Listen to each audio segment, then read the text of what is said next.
കോഴിക്കോട് നടന്ന സമസ്തയുടെ മുഖപത്രത്തിന്റെ പ്രകാശന ചടങ്ങിലാണ് കോടിയേരി ബാലകൃഷ്ണൻ പങ്കെടുത്തത്.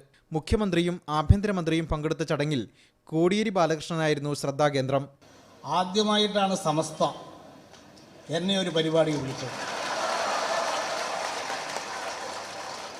എന്താണ് വിളിക്കാതിരുന്നത് എന്ന് എനിക്കറിയില്ല.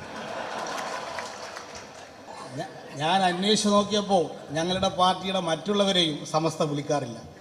ഏതായാലും ഞങ്ങളോടുള്ള ഐക്യം മാറ്റിയതിന് നിങ്ങളുടെ എല്ലാവർക്കും ഞാൻ ആദ്യമായി നന്ദി പറയുകയാണ്. ഇത് ഒരു നല്ല തുടക്കമാണ്. നമുക്കതിന് ഒന്നിച്ചു നിൽക്കണം.